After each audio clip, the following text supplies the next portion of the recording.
Hello, and welcome back to Zapped to the Past, and our look at the games that were reviewed in issue 7 of Zap 64, and released in November 1985. I am Adrian Mills, and I'm joined as always by Graham Raddings. Last week we looked at our first batch of games from this issue, and we're delighted to be a droid in Paradroid, made aware of a really bad version of the Matrix in Hunter Patrol, and eaten alive in horrible ways by rats in The Rats. If you haven't listened to it, then go and do so. If you have, then let's get on with things. Graham, what do we have to look forward to in this second part? In this roller coaster of an episode, we find ourselves zooming around the wizard's lair, diving into the mysterious hacker, corkscrewing around the castles of Dr. Creep, and sweeping slowly into Karateka. Sadly, we also play no physics snooker with Steve Davis, force our eyeballs out with forks playing doughboys and cops and robbers, and Adi goes full-on Hulk Hogan over William Wobbler. Okay, that's good. So let's get on with things. And so our first game is Wizard's Lair. Graham, thoughts on Wizard's Lair? So, this is essentially Attic Attack. Let's get it out of the way, right? This is the Commodore 64 version of Attic Attack. It's different sprites, it's a bit more colourful, different sprites. It's the same kind of game logic, and there's actually nothing wrong with that. Attic Attack is a great game in of itself. So the idea is that you've got to run around the wizard's lair, pick up objects, collecting things, opening doors. It's essentially the same logic as Attic Attack, same sort of thing, and escape from the wizard's lair. Same kind of idea. Instead of it being a little Attic Attack character this time, the little knight, you've got kind of a little sort of, I don't know what you'd call him really, a surf, a little spook, I don't know what it is, but you've got a little graphic, high-res graphics indeed all the way around. It moves at a pace. It's got the same kind of sound effects as Attic Attack, so it's got kind of a spectrum-y, kind of a clicky, blippy kind of sound. And it's actually a very playable game. If you like these kind of arcade adventure-y style zoom around, it's a good mixture between shoot 'em up and collect 'em up, this, and quite deeply playable. And it's kind of nice to get into. It's nice to run around. There is that frantic kind of zooming around the doors and doing stuff kind of pace. I quite liked it. It plays fast. It's, you know, I like Attic Attack is my favourite Sinclair Spectrum game by miles. I love it. So for me, this is just more of the same, and that's no bad thing. I like it. It's good all round. It's just Attic Attack. What can you say, with different graphics? And I enjoyed it. It fared better in my mind than I thought it would. Because in my mind, I thought to myself, I knew it was an Attic Attack clone, and I don't remember playing it lots on the Commodore 64, but I remember it being a kind of a go-to game. If I found it, I'd be like, I'll have a bit of a blast on that for a while. So in my mind, I thought, did I not go back to this a lot for any specific reason? Have I got the wizardry memories going on here? Is it another game where it's wizards and wizardry, and when you get to it, it's a welder trying to find his way out of an endless maze? And it wasn't that. So it actually did feel a bit, magic-y, sorcery, wizardy fun. And its pace is what keeps it going. It's quite frantically paced. So I enjoyed it. What's not to like? It got a good review in Zap as well for those same reasons. So that's me. I liked it. But did you hate it by any chance?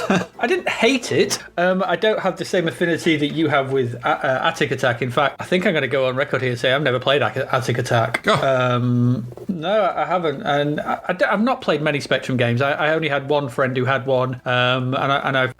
And he was the same friend who was the train spotter, unfortunately, sort of thing, and it was just whenever we played on the Spectrum sort of thing, it was never particularly, I don't know, it was a strange experience. So this was, unusual to me. And in that respect, I don't have an Attic Attack thing to draw upon for this. So this was, I remember playing this at the time, and my notes here I've written quite Spectrum-esque in looks and feel. Yeah, no wonder. But there's no wonder sort of thing. This is like me not knowing that sort of thing, but instantly I felt that it's fast, as you say. I've labelled it a flick screen shoot-a-thon.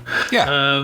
Which is kind of what it is, because it's more about shooting than collecting, although there is a lot of collecting, but I'm not sure why you're collecting, but I don't know. It's fast enough. My main gripe with it is that I wanted a bit more playing area. The actual playing area that you've got is quite tight.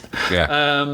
And obviously, you can only fire in 8 directions sort of thing, but either a bit more playing area or smaller enemies and main sprite would have been nicer. Yeah. Just to give you a bit more space to play and dodge and move around and because it moves very fast. And that's great. And for these kind of games, it's kind of what you want. And so I don't have a problem with this sort of thing. It just, for me, it felt a sort of an early precursor. It's almost, in some kind of way, like it's like a derivative of what would lead to like twin stick shooters. Yes. Like Geometry Wars and things. in games like that sort of thing, because you could see this, give yourself another stick sort of thing, and you could make a great twin stick shooter out of this and would feel a lot better. In fact, something I've made myself sort of thing, or demoed and prototyped. So there's loads of stuff to do. There's loads of pickups. You pick up loads of weapons. There's all kinds of stuff. There's some kind of shop. You can trade stuff. There's weird stuff going on. There's health. There's sort of an ammo requirement because you run out of ammo. There's loads of different environments that I found and just charging around, but I absolutely had no clue what I was doing. I ran from screen to screen, from door to door, shooting stuff, picking stuff up, kept on going until I was dead. Yeah. And I had no idea to what I was supposed to be doing. Then it went, you have discovered 16% of the wizard's lair. I was like, have I?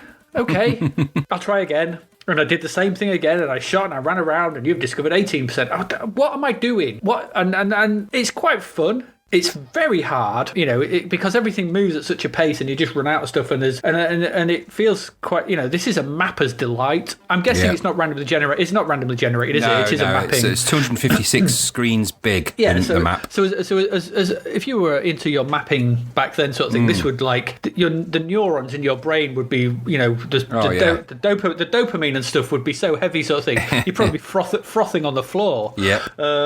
So I can imagine in that respect back then. In 1985, this was, someone sending in tips to Zap sort of thing, or Commodore user or whatever sort of thing would be like, I've got to get this map done. And so I get that. I just had no clue what was going on. It just felt a lot of rooms where I was shooting stuff and picking stuff up, and I had no idea to what end. Yeah, it's fun. And I guess if I understood what I was supposed to be doing, I may have a bit more enjoyment from it and may have a bit more thing. But I don't think I could actually generate much strategy, because it was just didn't feel like I could actually strategize in any of the rooms, because it was just constantly. It's not a game of strategy. It's a shoot 'em up with a bit of run around collecting and mapping thrown in. It's more of, I would say, I think it's more shoot 'em up than collect 'em up, really, because it is. And it operates. The 256 rooms aren't in one big map. They're actually you operate on separate levels, so you can go up and down in sort of lifts. Yeah, I found a lift. Yeah, they're kind of wardrobe lifts, really. But it's just the idea that it's trying to operate those things differently to Attic Attack, but there's no getting away from its influence. I mean, it's clear as a bell. It wears it very, very light and shiny on its sleeve. I think you're right about the playing area. It does feel a bit small. I think that's the play-off with the graphics being the sort of high resolution and colour. The way they've coloured them is that if you have too much of those things on a Commodore 64, I think it might struggle. I don't know. But like you said, is it more, if you like shooters, are you going to get enough out of it to be a shooter? Probably not. If you like collecting and mapping games, well, as you say, you're going to be sat there scribbling away with your notepad, furiously Absolutely. noting the mapping, and with 256 things to map, I suspect in an issue's time there'll be some Sir Map-a-Lot will have done the whole thing, and it'll be sent into Zap in full colour. So I don't doubt that. It's enjoyable enough. You either like that kind of game or you don't, I suppose. As on the side of that, did you ever map a game? Did you ever map anything? I didn't ever map a game, no, because I never had enough time, I don't think, to sit and patience to do it. I wouldn't like to say whether I'd started one, and I'm trying to think which games I might have started, and I'm wondering whether it was more Lucasfilm games where I started to sort of map out a little bit of where I was going, and sometimes in the Lucasfilm games, especially in things like Zap McCracken and in Monkey Island, there was parts where you needed to sort of map out your routes a little bit. Maybe then, but I don't remember having big A4 pieces of paper connected via sellotape with hundreds of little map drawings on. I don't really know anyone that did. Did you know anyone that did that? Did you do that, actually? Mm-hmm. Oh, you was a mapper? I did. No, I only did it for one game, and then we'll cover that game as it will come along. Sort of thing, and yeah, one screen. There you go. 4 bars. The easiest game I've ever mapped. Tapper Mapper. That's what they called me. It's written in graffiti around Grimsby Town. He's the Tapper Mapper. No one maps Tapper like him.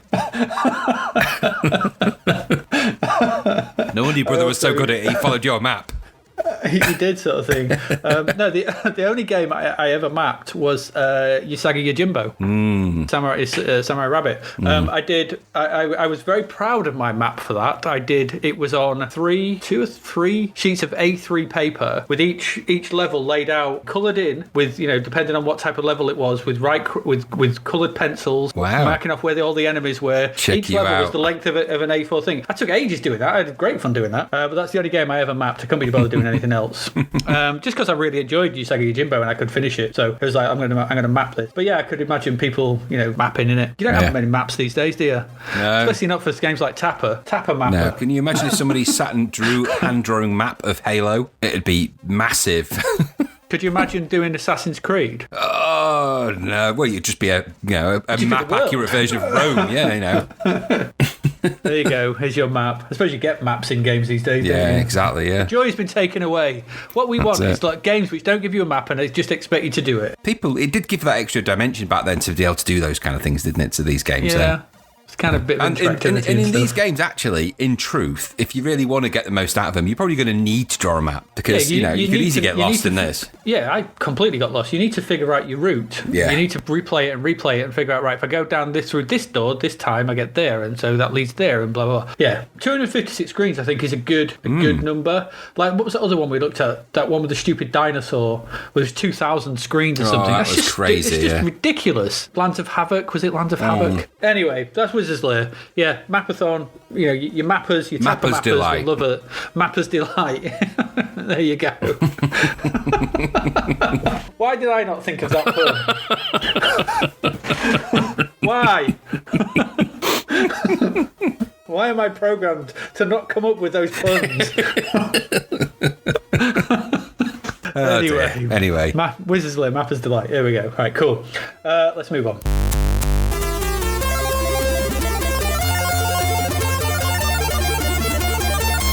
Okay. God almighty. Steve Davis's Snooker. Snooker's Mr. Personality lent his visage to a top-down snooker game. My first initial note sort of thing is for the, I think it's the loading screen sort of thing, is that Steve's put on a bit of weight in that title screen. It's that title screen image, I actually screen grabbed it. We'll stick that on the website. That is not Steve Davis in that image. Let's just establish that. It's Steve Davis's sort of older, larger brother with hilarious Emperor Ming style eyebrows. The brows on the guy. Goodness me. Very strange thing. He's on fleek.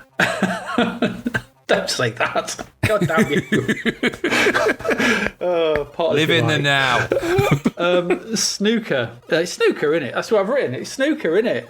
It's a great in tune. It's a top-down version of Snooker, so that's just what it is. You can all imagine this. There's your snooker table from the top down. You've got your 15 reds, your black, your pink, your blue, your brown, your green, and your yellow, and your white. It's Snooker. It's Snooker. And there's some interesting options that you can look around with, but it's Snooker.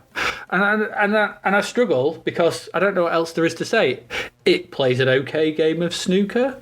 You can put spin on stuff, and you can judge your power, and you can pop balls, and it's Snooker. Yeah. What else is there? Well, what did you think? Did you enjoy it? It's decent. It's not terrible. It is crap. It is utter crap. I didn't think it was that bad. But it's just Snooker. No, there's nothing wrong with Snooker. Snooker's fine. But this isn't. This is full of pointless stupidity, this game. So let's just take out the snooker part. Okay, the snooker. So, you know, let's just take that out. The fact that you can edit the table to make it weird colours was stupid. The fact that you can have all these kind of bizarre physics tactics in there that make no difference. Because when you do hit the ball, you get this flickery representation of weightless ping pong balls flopping and pinging around. It played awfully. It just felt these balls had no weight. No, I'm not asking what you want to hear. I'm not asking for much. But if you're gonna make a game that's based around a physics, and let's be absolutely honest, snooker is a game of physics. You then need weighty the balls, you need weighty balls. The balls need to have some kind of inertia and gravity and weight and mass, and these don't. They just pop around like ping pong balls. Partly because I think they're made up of character graphics from the Commodore 64, so they're not. Yeah, probably. It's not, from a programming perspective, it's not the greatest way of doing it, but you don't have enough sprites to perhaps do it the way they wanted, and so it just lacks the physical representation of physics required to make it anything other than a quirky kind of floaty ball simulator with weird ways of making the snooker table funny colours. And the music actually made me want to find and murder people. It's so drilling and grating and annoying. It's awful. Yes. So they just could have taken it out completely. It just makes this already poor game annoying and poor. So how it got 70% in, I don't know. I'm guessing just because there aren't many other snooker games, so if this is the best of the crap, then at least give it 70%, because I hate to think what a snooker game that's worse than this would get in there. It's just, you know what? Stop doing these simulations that require complex physics on an 8-bit machine. Just stop. If you don't know how to program it, don't do it. Simple as that. So stop. And Steve Davis should have stepped in and gone, no, you know what? That is not how I play snooker. Stop this immediately. Well, I don't suppose he cared too much, sort of thing, because he was probably onto a nice bit of lolly. Yeah, true. I suppose. But even he would be like upset. Greg Gooch, like Ian Botham, like all just these people. Name. Like, they were big names, though. Like Tim Love, like Jonah Barrington Squash. Well, the thing is, there's things that they could have added to this that they didn't. I mean, you can set the table to play what. Well, physics would have been the key thing, but instead of that, you change the colour of the table from green to blue. Move the balls around in quirky positions, and I'm guessing for some kind of trick shots that you can't actually do. I just don't see Steve Davis, who at that time was famously, he's actually quite a funny guy, Steve Davis, and famously they kind of always painted him as having no personality when he was in things like Spitting Image and stuff, but Steve Davis is actually quite a funny guy, and so I imagine he probably looked at this and thought, it's nothing like snooker, but just release it anyway. I don't know what game that is, and I'll agree it looks like snooker, but it ain't snooker. To be fair, it looks more like snooker than Ian Botham's cricket looked like cricket. Yeah, well, that's not saying much, is it, though? That's true. That is just comparing a turdy apple for a turdy pear. It's just not. They're not great simulations of their sports. And I think and that's what we went. If we go right back to when we looked at on-court tennis, and that was a bit slow, but at least it looked and felt like tennis, and it abided by the kind of tennis rules. So it's important that when you make these games, that they abide by and have a feel for the rules of the games that they're playing, or don't do them. That baseball game that we had didn't apply the baseball rules properly, so it was impossible. This applies no physics to a game that is principally about physics. So, you may as well just put it in space for all the difference it made.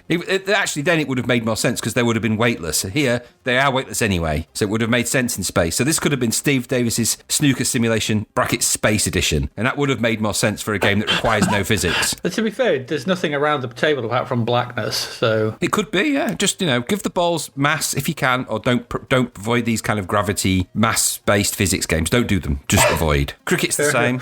It shouldn't... There's no way this is a 79%.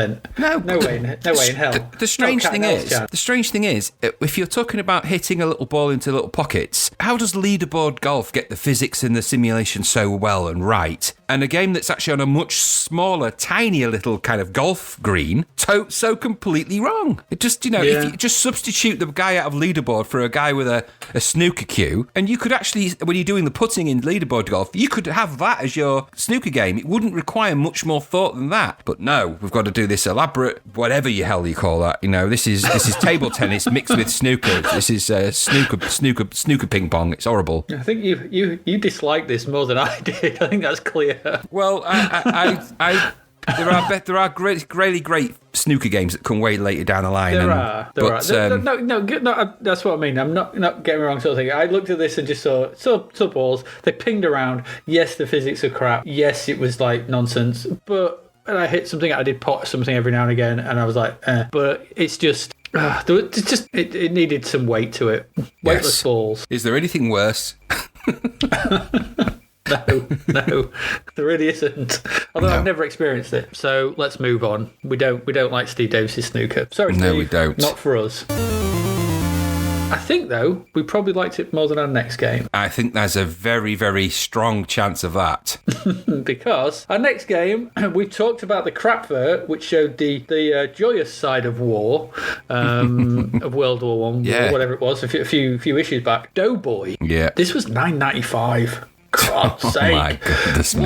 What a travesty. What a rip-off. Have at it. Go on, do it. Okay, single screen game. You're a soldier. There's trenches, there's mines, there's ladders, there's fuses, there's TNT to pick up, and there's enemies shooting at you. And the idea is to, I think, run around collecting things and blow stuff up and shoot stuff. Okay, that's it. It's all on one screen. And that is where the many, many, many, many problems begin. I'm not even going to labour and go on about them all. But the game is just impossible to play because the enemies just simply kill you all the time. There's no way around it. They have some kind of heat-seeking... And by the way, this wasn't available, as far as I'm aware, in World War One.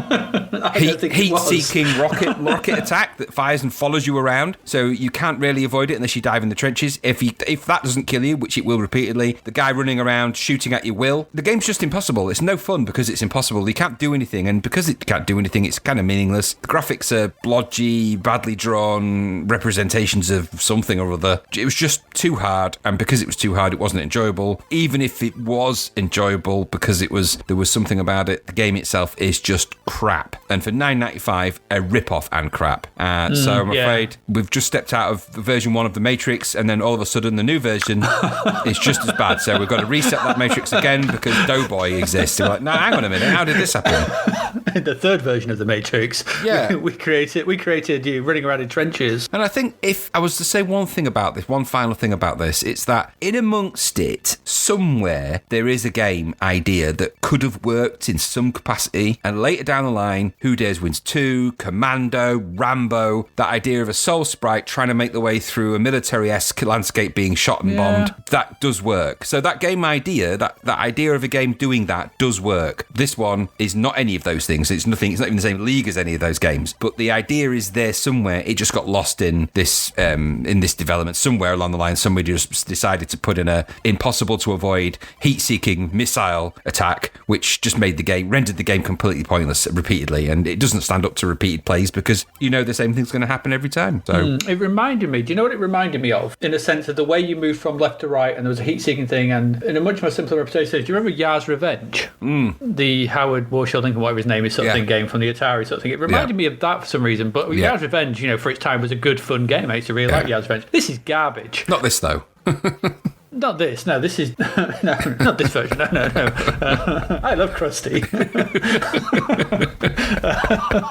This is. I've just written more 1984 garbage across the battlefield from trench to trench, generally woeful in all departments. Yeah. This is what another one of the worst games we've played. This is just terrible. Yeah. Because at some point when you're designing these games and you go, oh, we've got this missile that's going to home in on you, and you play it and you go, oh, it's a bit hard, isn't it? And you go, and then someone goes, don't put it, and you go, I can't unprogram it. I don't know what's gone on. Yeah. And then you release it anyway. Someone releases it, and then it gets re-released, and it gets advertised and pushed out, and unsuspected. And it's an insult. It's an insult to people who would actually, who go and buy this stuff just because it's the worst kind of crap. It's just awful. It really did annoy me. It's another one of those games that annoyed me, sort of thing, with its general woeful gameplay mechanics that don't actually work. If you can't actually get if it doesn't work in a sense of allowing the player to play it and to complete it in a sense of that is enjoyable and not just probably cheesing it and doing then what's the point? Yeah. This was a bad game. Yeah. And Zap, to be fair, they absolutely crucified it. They gave 19%, and rightly so. This is garbage, and let's not spend more time on it because I don't think it deserves any more. No, don't no play more. Don't play Doughboy. No boy. No, there you go. Boy. Yep, no boy. No boy.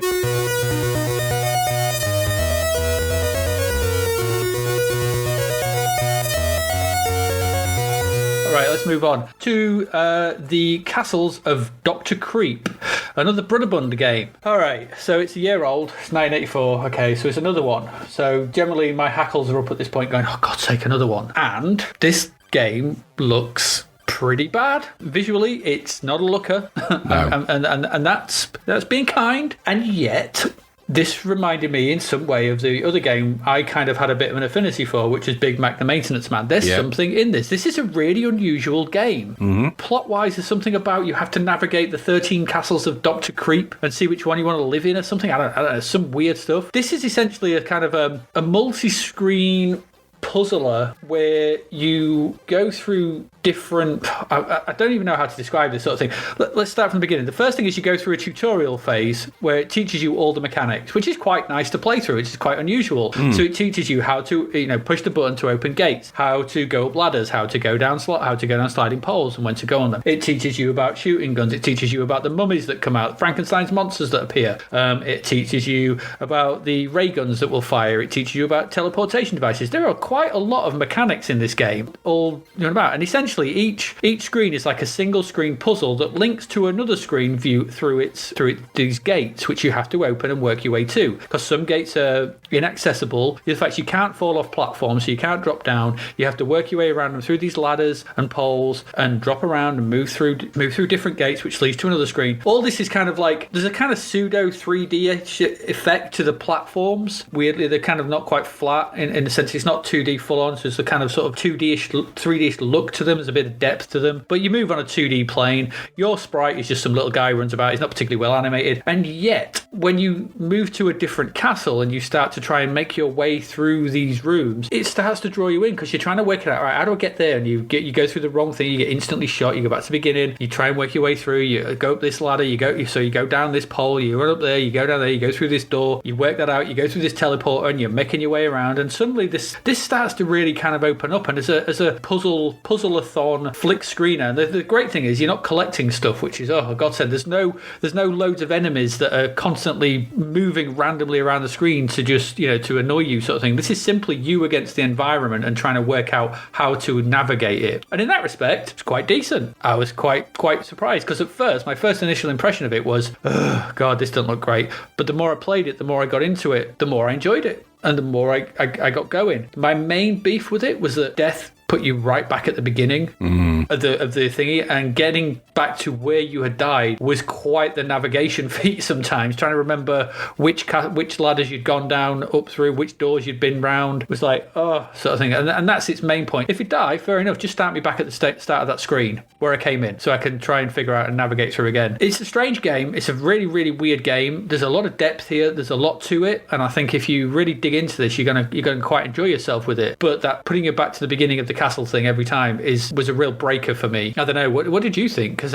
it's one of them unusual oddities. Yeah, I think I didn't. The graphics sort of being a bit basic didn't bother me so much because, do you know what? There's some really good games that have quite simple graphics out there. It reminded me a little bit of Citadel on the BBC Micro in its presentation style. Citadel's a great game, even though it's got that kind of sort of chunky, blockier type of approach to the graphics. So the graphics didn't bother me. The scope of the game was good. I quite liked the idea of it and the scale of it, the scope of it. I imagine loading it off cassette would have been a nightmare. So I'm glad it was disc-based because there was a bit of loading in there. And I think it's a game that if I didn't play it long enough to really get into it, but I have a feeling that you could, because there's a lot to go at. There's a lot of problems and a lot of puzzles to solve in there, and it's a large game with lots of stuff. It felt for me that it's a game I needed to spend more time with to really get more out of it. And because I didn't probably give it as much time as it deserved, I'd say it was probably okay. I'm thinking that there's a 2-player variation in here as well, where you require, if you play it 2-player,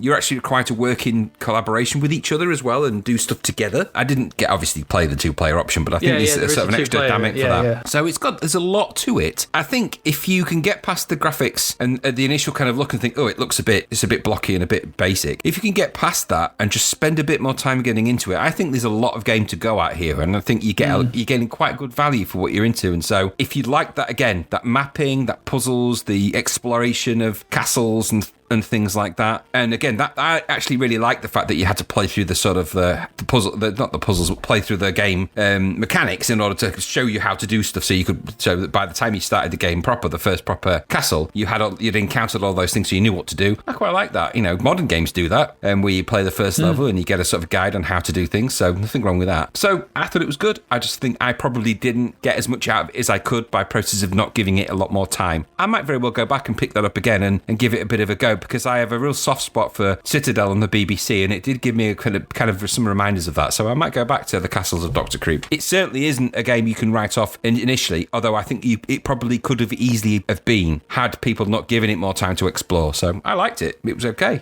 I think I should have given it more time, really. Yeah, I think visually sort of thing, it has sort of echoes of Lode Runner in that really simple representational visuals that not going to knock your socks off. But then again, that's not what it's about. No. It's about this navigation navigational puzzle-based game. And like I said, it was the thing which I liked most about it, and I said this earlier, sort of thing, is just not being plagued by millions of enemies. It's a puzzle platformer, and it doesn't do the Jet Set Willy, Monty Mole, Brian Bloodaxe thing where it just throws enemies floating around because that's the thing you do, because players have no, at this time, sort of thing, have no sort of ability to keep their attention span under whatever sort of, and that is what I liked about it. There's a sort of sparsity to it that is quite interesting, and similar, like I said, similar to Lode Runner. Lode Runner is just bricks and running around and ladders. There's similar to that. Obviously in Lode Runner you're being chased, and but this is not about that. This is a navigational puzzle game, and it wasn't what I was expecting. That's for sure. No. And was a pleasant surprise. After Doughboy, anything would be.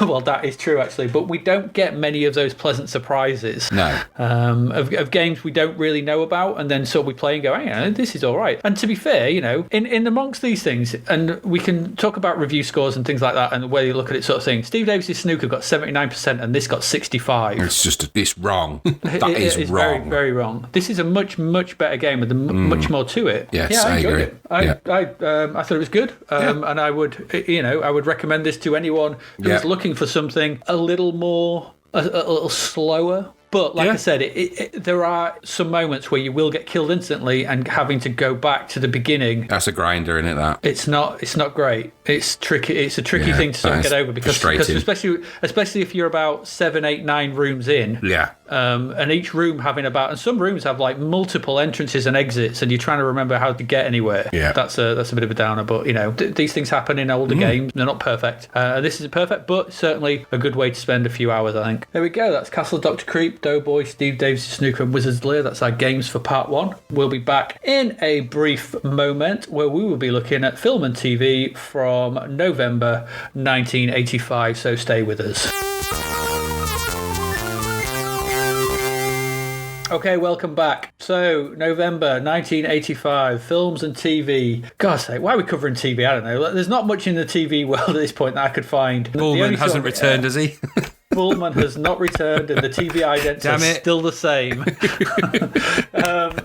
However, on the 14th of November, there was a special edition of Tomorrow's World, which examined how effective the proposed Strategic Defense Initiative, Star Wars, might be at destroying any nuclear weapons launched at the United States. The 1980s were obsessed with nuclear weapons. Weren't they just? All the time. Yep. Anything they could do. And this is now, Ronald Reagan's idea of putting satellites into space to shoot down nuclear weapons as they flew across the sky to blow stuff up. I mean, this is it's kind of crazy. You think about it, you're like, what the hell what's going on? Firstly, what it was complete bullshit. There was no strategic defense initiative, wasn't there? It was bullshit. It was Ronald Reagan's, and they invested millions into this bullshit. So it was well financed bullshit. Yeah, well funded bullshit. Bullshit is what it was. So what's crazy is that there's a Tomorrow's World, which was, for those that aren't aware of what Tomorrow's World TV show was, it was a TV show on the BBC in the UK, which was a half-hour show where they sort of talked about new science things and latest gadgets and technology. Of the future. So it's a bit of a mixture between the gadget show and kind of a science documentary.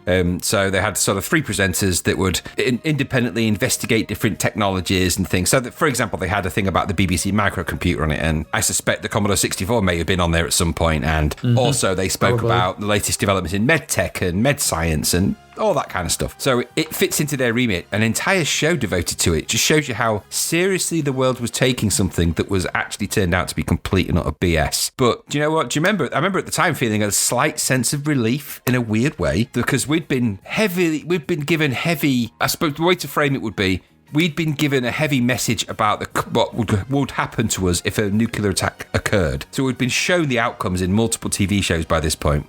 Radiation poisoning. When the Wind Blows had been aired, I think, by this point on TV, which is the old couple dying slowly of radiation poisoning after a nuclear attack. So there's all this, threads and all that stuff we spoke about before it all happened. So the legacy of that was that every kid about our age was scared shitless of a nuclear attack.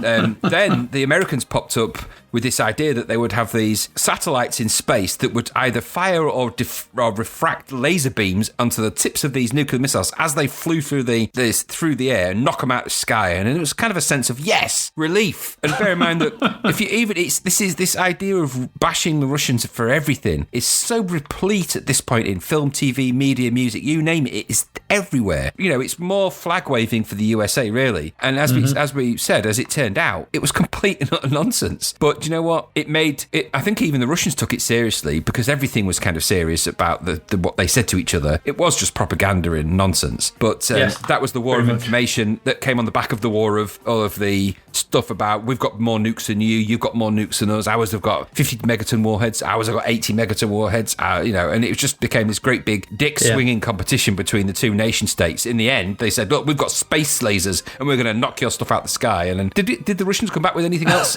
We've got moon lasers that are going to knock out your satellites before they even take off. And then we've got Mars beams that could fire at your moon lasers. It just gets, it's just conkers. This is international conkers. In fact, they would have been better making them do it by conkers instead of this just big, everyone's dicks getting bigger and swinging around and inventing new weaponry they didn't even have. So it was weird. It was weird I don't remember even. I used to watch Tomorrow's World quite. That was one of my go-to shows. I used to always watch that. I don't remember seeing that episode. So strange. I remember the one where they did 3D sound, but I don't remember the one where they spoke about the Strategic Defence Initiative. I'm going to have to YouTube that, I think. It was just, like you said, sort of thing, a huge game of conkers, and was reflected, ironically, sort of thing, in the album we spoke about in Rush's song, The Manhattan Project, which was all about the Manhattan Project, which is about the nuclear war. There's a great line in that sort of thing, scientists pacing the floor in each nation, always eager to explore, to build the best big stick, to turn the winning trick. Yeah. Which I think is quite a nice lyric, sort of thing that, scientists do, this race to be the one who could build the biggest thing, and, an Oppenheimer's great quote, I've become death, and all that sort of stuff. Yeah. Well, it was actually it was the Strategic Defence Initiative, wasn't it? It was the SDI, but it was nicknamed Star Wars because because it was kind of cool to make it sound like Star Wars, right? Well, when that was the thing, this was. I mean, you got space lasers on the back of Return of the Jedi. You got the Death Star and everything like that. It was this nonsense of going on, this kind of science fiction, science fact, science nonsense. It was all. They all piped it all up in 1984. What's funny is in 1987, and this is on Wikipedia, the American Physical Society concluded that the technologies being considered were decades away from being ready for use, and at least another decade of research was required to know whether such a system was even possible. You see? So someone who's just read a science fiction book and gone, what about these space laser beams? It's totally, it's you wonder where the Bond villains get. Yeah, it is the Bond villains. It totally is that. Yeah, the Bond villains. It's Drax, it's Moonraker, isn't it? It's totally, yeah. It is. Anyway. We can look back at it and laugh now, but we were scared stupid at the time. But oh, absolutely. But we've just had this constant pictures of ICBMs, and it's hard to explain, sort of thing, what a strange time the mid-80s were. Just a bit. In regards to, not since the Cuban Missile Crisis, in the early 60s, had there been a point in history where the threat and the fear, I don't know if there was the threat, because I don't know however close we ever became, that's something I'm not aware of, but the fear of nuclear war, the fear of nuclear annihilation was so, entrenched in us. It was like the sirens may go off and this and that, and be prepared to get under your desk. I was like, well, that's not going to do anything. Duck and cover. I'm just going to merge with the desk. Yeah. That wooden or plastic table that you were under at school was going to offer you little shielding for the intense radiation and heat blast from a tactical nuclear strike. Unless they're made of some kind of material that's yet to be identified, because they were tough, them desks. They did stand the test of time. That's true, actually. They could take a school custard, and that was hotter than the sun. True, yeah. Those things were burn-proof, fireproof, and turns out they were nuclear radiation and nuclear attack-proof. So. Absolutely. You didn't need SDI, you just needed a school desk. Right, that's the TV, because there's nothing else to say about TV. Bat TV. Films. What films have we got through November? Some of these I've never heard of. 8th of November was released, there was a film called Subway. Is that the French subway movie. I thought that came later. I don't know. I didn't look it up. I couldn't be bothered. What's the name of the guy that made that movie? What's his name? Subway. Famous French Luc Besson, isn't it? Luc Besson. This is not that. I don't think. It's Probably too early. not. Surely. I don't know. Heart of the High Country. Who knows? 15th of November. That was 12th of November. 15th of November with Prince's Honour. This was quite a fairly sizable release with two big stars in. Was it Jack Nicholson and Kathleen Turner? Wasn't Kathleen it? Turner. Prince's Is it? Honour. Do you know? I don't think I've ever seen it. Have you not? The two, I think they're opposing. I think Prince's Honour, if I remember rightly. It's not one I'm familiar with, Prince's Honour. Is it Jack Nicholson? It's a John Huston film. Kathleen Turner, Jack Nicholson. I believe that they're hitmen, or they're hit people, whatever you want to call it, and they get a contract out on each other, I think. Right, okay. So it's like Mr. and Mrs. Smith. Yeah, okay. Is that a remake of it in some way? But I could be wrong. I just remember that they're hitmen, and it was one of those star vehicles at the time for Nicholson and Turner. Yeah, bit of a comedy, bit of a comedy, bit of one of those. It was similar, I presume, to something like Midnight Run. Right. Okay. Yeah. That kind of era. That kind of that sort of sting. I think quirky dialogue. Yeah. Same. I've never seen it. I don't think Prince on unless. No. But, so anyway, released the same day though was the more interesting Young Lady Chatterley 2. Yeah. I wonder what that's about. It's about Young Lady Chatterley 2. Yes, I bet it is. And he gets a little blue. He gets a little Chatterley. So yes, I suspect there's some shenanigans going on in that involving nakedness and nudity, which is the same thing. I'm guessing so. Yeah. I've never watched it, I have to say. It's top shelf stuff, that. So that might have been something your brother brought back, thinking it was actually something else. Unlikely. My dad did that with Flesh Gordon for my party and my birthday when I was young. So that was a hilarious moment when nobody forgot that. But consider those sort of things. It's got a cinema release. This is a cinema release. Somebody had to release it. It doesn't mean it was in a lot of cinemas. It could have been one cinema. Imagine like you're on a date on the 15th of November. What's out today? We've got Prince's Honour or Young Lady Chatterley 2. Yeah, avoid the cinema. Which one are you gonna go see? They probably went back home for a game of Mule. The next day there was a film called Agatha. I've tried to look this up and I couldn't find anything on it, so I have no idea what it is. Agatha. 22nd of November there was Plenty. Oh dear. Was Plenty? What was Plenty? It's a Meryl Streep movie, isn't it? Plenty. I seem to remember the cover with her looking rosy cheeked and lipstick. I seem to remember. Is it? Yeah, I've a feeling it's that. I'm just the one, yes. Yeah, I just remember in the video when I used to work in the Blockbuster Video, there was a whole range of films that never ever got rented, and we just had to move them around from shelf to shelf periodically, and that was one of them. No, she was in. Meryl Streep was focusing on Susan Traherne, an Englishwoman who was irreparably changed by her experience as a fighter for the French resistance during World War II, when she has a one-night stand with a British intelligence agent. Okay. I'm sure it's a very worthy film, a very good film. It's got Meryl Streep in that period, I'm sure it is, but not for me, because I'm more interested in our next film. Because on the 29th of November, The Goonies came out. Ah, good old Goonies. Goonies is a great film, and I think it still stands up to this day. I think it does. There's a lot going on in that. I mean, it introduced us to, what's his name? Ki-Hai Kwan, was it? What's his name? He went on to do Indiana Jones. Yes, he did. Or was he in Indiana Jones first? Corey. Was he short round in Indiana Jones first? Corey Feldman. Yeah, he was short round in Indiana Jones first, I think. Sean Astin, I think, is the young kid, isn't he? Sort of thing. He went on to play Sam. No, the older kid in it is Josh Brolin, for goodness sake. So. Yeah, you Goonie. Elizabeth Shue is in there. The Goonies is a fun film. It's a fun, strangely weird romp through sort of pirate treasure and caves and kids. Spielberg movie, right? Kids fantasy. Joe Dante in it. I don't know. It's got that kind of look at that time. It could be right. I think it is a Joe Dante movie. But I think it's a Spielberg produced. Yeah, my only complaint with the Goonies is that. It's Richard Donner. Oh, okay. But it's still got that kind of Spielbergy sheen to it. Chris Columbus written. Yeah, it's what I mean. It's what's not to like about it. My only complaint with the Goonies is that it's kind of a hard film nowadays to, when you're watching it, there's so much chatter going on between the characters, because there is a lot of ad-lib dialogue in there where they've kind of been given a bit of a freedom to just be kids. Yeah. You guys be kids and chat about, so there's a bit of that, and at times it becomes so much chatter going on between them all that it's hard to follow. But the influence of that film on Stranger Things is undeniable. So yes, yeah, I think I think you're probably right there. But I really like the Goonies. It's really good fun, and the game wasn't bad. So the game's quite interesting. I think, have we come across the game? Is it already? No, we haven't hit that yet. Have we? It's one of the only games I played on the Atari 800 XL before I played on the Commodore 64. So, and it was good on the Atari 800 XL. Yeah, it's good on the 64 as well. I think took forever to load. Yeah, it's all right. Yeah, I think the Goonies is rightly lauded as one of those mid-80s cinema classics. I think it's up there with your Gremlins, your Ghostbusters. It's all your G's, isn't it? Your Ghostbusters, it's your triple G. Triple Goonies, G. Gremlins, and Ghostbusters there from it is. 1985. It's a good film. Yeah. Released the same day was Santa Claus the movie. If you like Santa Claus movies, you're going to like it, right? Christmas movies, what's not to like? This was the one with Dudley Moore. Yeah, it's not terrible. No, as Christmas movies go, it's not a bad Christmas movie. I quite like it for that. All Christmas movies have been superseded by the Kurt Russell version of Father Christmas for me now anyway. But that said, it is what it is. If you're a 8-year-old kid who believes in Father Christmas, there's a lot to like in Santa Claus the movie. Big giant toy shops and elves and all sorts of magical stuff. Yeah, I think seeing is believing is the tagline for this. Yeah, exactly.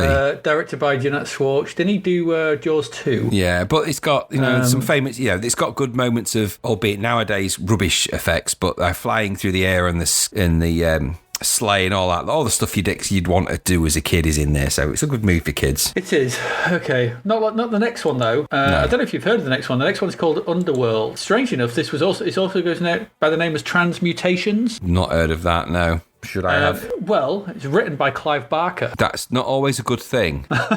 No, but it stars Denholm Elliott, Stephen Burkoff, Ingrid Pitt, and Art Malik. Right. It's quite the poster, I'll tell you that. Underworld says anything can be created. I've never seen this. I've never actually heard of this.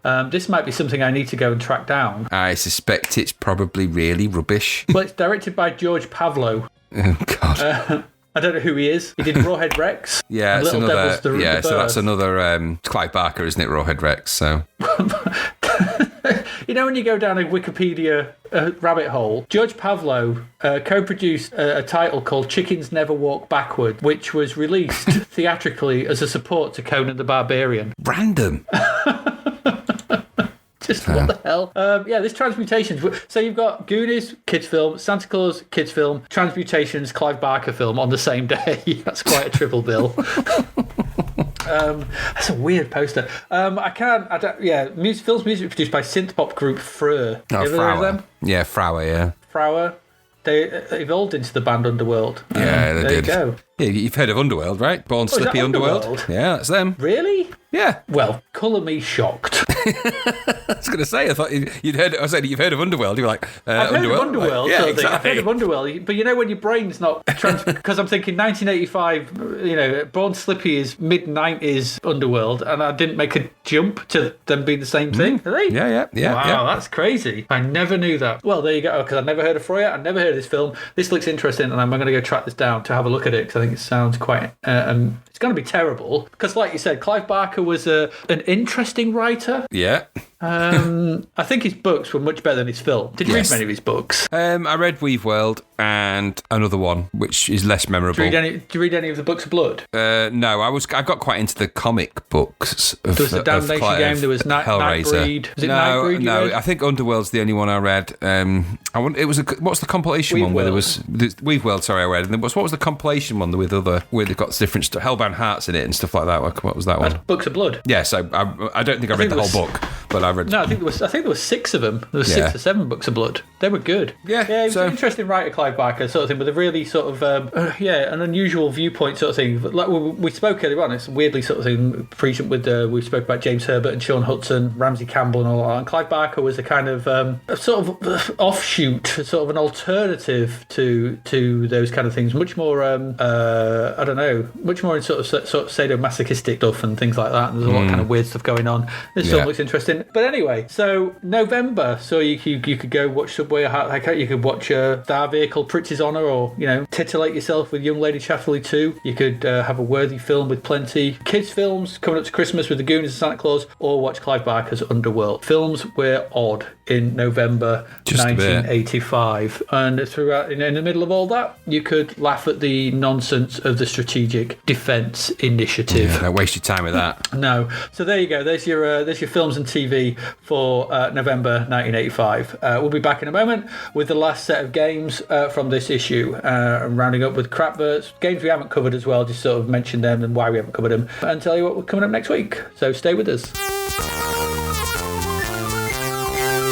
All right, welcome back to our last series of games for November 1985. So we've got 4 left, and the first of those 4 is Activision. I think it's Activision's Hacker. Now, this is an interesting game, an ingenious game I've written here. It starts off with, you play a hacker in some kind of description, and it's not quite clear what it is. This game does a lot to hide itself behind a sort of subterfuge, and it doesn't. I don't know. There's a lot going on in this game, sort of thing. But you have to actually piece it together and find out what's going on. The game starts with a log-on screen, a really simple sort of thing. It just says enter log-on and password. You have to log in and enter the password, and you fail it. And then the system kind of corrupts and you get in anyway.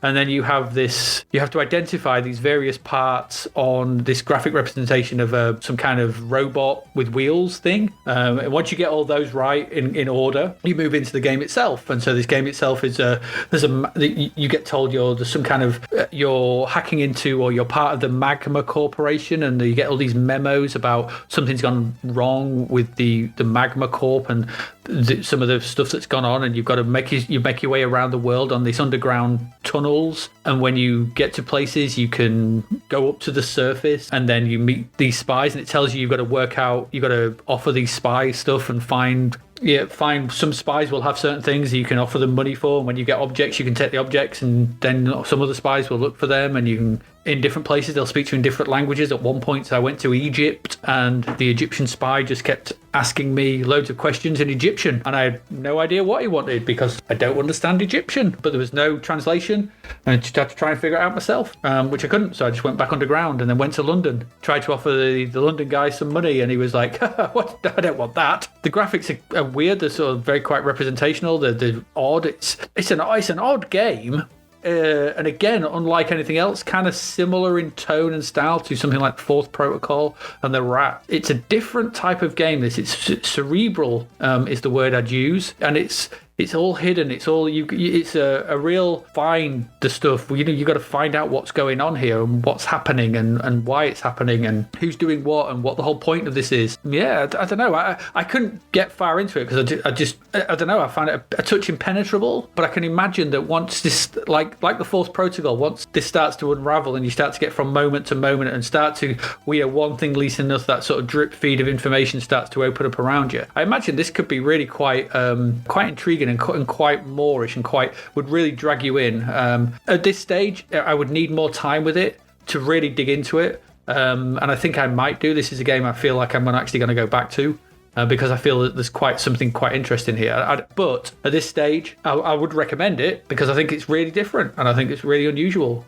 I don't know. What did you think? It's a hard one to describe. It is. I think it's really intriguing, this game. It came with no instructions back in the day, so it didn't have any instructions, so you had to figure it out. So literally, the game started, and and because they did that on purpose, because they wanted you to get the feeling that you were hacking into things. Yes, and exactly. The idea you've got to hack your way through it. So I really liked it. I sort of got past the robot part and made my way through to the sort of the remote unit thing that you're controlling. By that point, you're then given the information about the spies that have stolen the document, and you've got to try and find the pieces of it and sort of that they're scattered around the world, and so you've got to sort of negotiate your money and find your way around and do all of those things. And I felt that I needed to spend a bit more time with it to really get into it, because it kind of hooked me in, and I didn't expect it to at all. So I was expecting it to be this endless texty, boring-y thing, and I was thinking, you know what, I for the same reasons I didn't quite get into the Fourth Protocol, this is going to block me at the gates.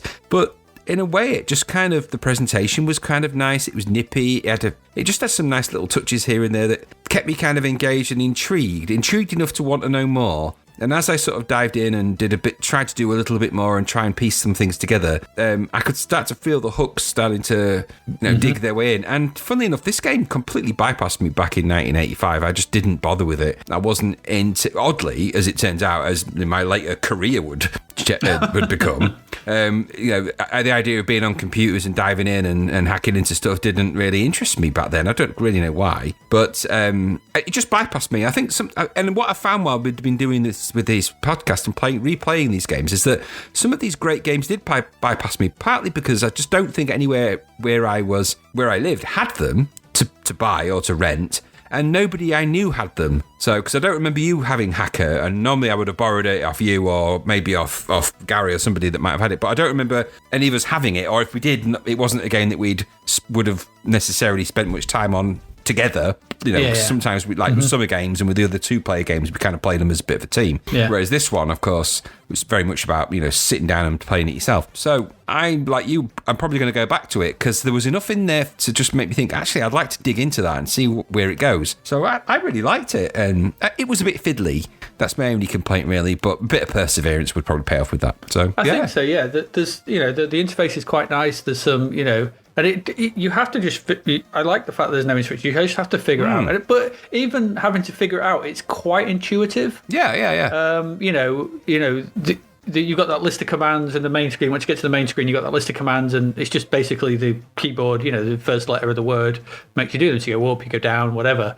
It made me laugh the first time, sort of thing, but I really like almost like a sort of 1940s style representation of the spies when they come and talk to you. It's like this black silhouettes with like a trench coat and just a pair of eyes, and it's all black and just a hat. And they come sort of sidling up to you outside the Houses of Parliament or something and talk. I thought that was I thought it was quite funny, but also just fitted the game. This kind of clandestine, world of spies and hacking and making your way around stuff and trying to figure out what this was all about and what was going on. There's a lot to this game, and there's a again, it's one of those games that's been well thought through. Yeah. Like we said about Paradroid. Yeah. There's a central conceit here. It's like, we're going to tell this mystery.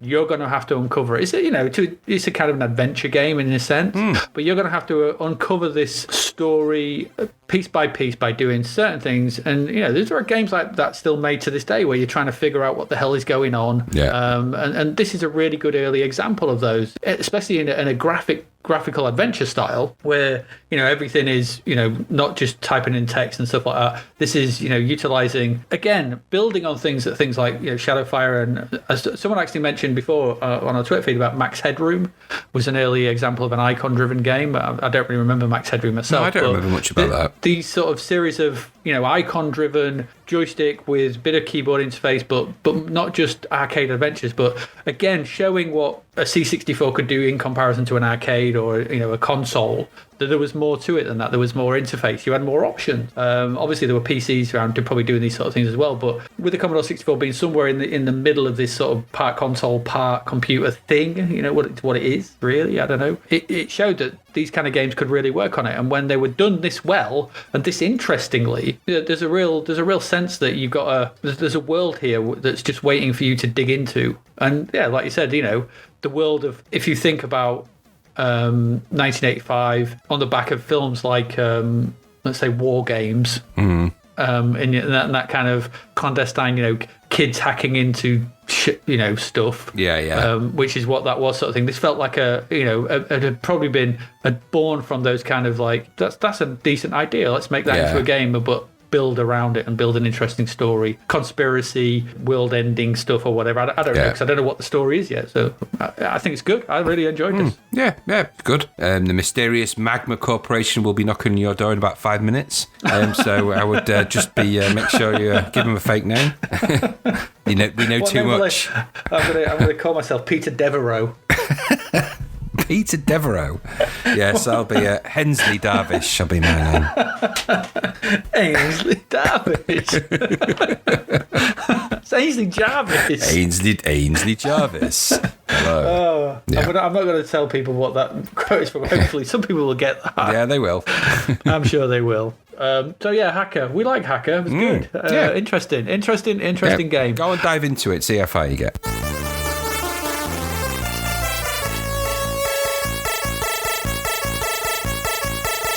Next up on our list is William Wobbler. William Wobbler. It's a euphemism of a name, isn't it? Yes.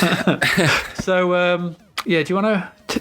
This was 10.95. William Wobbler, a triumphant return of Mr. Tony Crowther. Ladies and gentlemen, Tony Crowther. I like Tony Crowther games. This isn't his finest moment. So let's look at the positives. So the idea of William Wobbler is that you have to collect 10 things scattered around the system of caverns and caves. Once you do that, solve the number of puzzles along the way. Eventually, if I remember rightly, there was a prize attached to it, I think, but eventually you could solve the game, and I think there was some way of winning like a special prize if you sent the secret key code, whatever it was that it gave you, off to the game company. So William Wobbler is the character you play. It's a game with really big graphics in it. So William Wobbler is a really big sort of multi-sprite character, wobbles about with a wobbly head, big animated lumpy thing, and you sort of clump your way around the landscape. So big, bright, bold colours, multicoloured graphics, really lively, boppy sounds as well. It's quite jolly. So it all feels, but my problem is it feels a little bit kiddie, a little bit soft kiddie game, and it's sort of fun, but it's a bit blocky and a bit slow and a bit over-friendly and a bit, I don't know, just a bit twee as a game. It's okay. It's well made, is the best thing you can say. It's got a slickness and it's well made and it all pieces together. It's just a little bit dull, if I want a better term. It's a little bit boring, quite repetitive. The caves and some of the backgrounds kind of look kind of the samey. So it's a nice feel and vibe. There's some nice touches to the graphics. The sprites are really big and bold, and if there's the idea of wandering around finding the things you need to find and potentially winning a prize of some description, I forget what it was. If that appeals to you, then William Wobbler might very well be the game. There's just games that are faster, quicker, more fun, perhaps a bit more approachable, and not quite as Duplo toy graphics as opposed to something with a bit more nippy spritiness. It could have just done with a bit more. I don't know. It just felt a little bit child safe. I don't know how to describe it. It's not terrible. It's just I don't like that kind of game myself. But there may be something out there, and it is expensive for what it is. Really, £10-11, unless that's the disc price or whatever. It just feels pricey. But hey ho, it is what it is, right? You've got to pay for that prize somehow. Yeah, well, this is exactly how it must be. I don't think it was meant to be a big return to form for Tony Crowther because of some issues they had with the previous game that he made and some errors that occurred in its duplication, according to Zapped anyway. So this was meant to be his triumphant return. He did better games later down the line than this one, so I wouldn't say it was a triumphant return, but it has the Tony Crowther stamp, and the guy could code. If he wanted to program things, he could make a game and make it quite good fun. So this is a stepping stone, not the greatest of games. I didn't play it for long, and these games don't have a lot of appeal for me. Compare it to something like Hacker, where I'm sat there for ages trying to figure stuff out. This game I was on, played it for a bit, kind of got the gist, and thought there's not going to be much more to it than this, and the puzzles are really hard, and I'm not going to get to them. So 65% from Zapped is about what I would have given it, maybe less, maybe back mid-range 50s to 60s. So what about you? I agree with you in some respects, sort of thing. Yes, big bright visuals, all those, a lot of brown. When you go, it's brown and green. Commodore brown and green, isn't it? Yeah. The main sprite, William, is he's what he is with his retracting neck and all that kind of stuff, and there's lots of stuff going on. But I hated this. I couldn't stand it. I couldn't stand it back then. I remember playing this back then. I hated it then, and nothing's changed. I really, really don't like this game. The biggest thing I have about this game is that you die once and it's game over. Yeah, that's true. I put instant death equals instant game over equals instant turn off. I'm like, you make your way through stuff. You don't have lives. You don't have anything. You can just die from one hit from one thing. You just misjudged a duck under a bloody mosquito, whatever those flying things are, and you're instantly dead. And it's game over. And there's your flashy screen, and you're back to the beginning. No, this was. I didn't understand what this game was trying to do or be. Like you said, sort of thing. It has this kind of almost kiddie-esque vibe, sort of thing. This, whether it's aiming to be sort of Mario-esque or whatever around this time, and in that kind of vein of like scrolling, platformy type stuff and with big jaunty graphics. But then it has this rock hard difficulty level, which is like, it punishing you to just send you back to the beginning. And I didn't know about this competition thing, so maybe it was because of that they made it like incredibly difficult to actually solve it.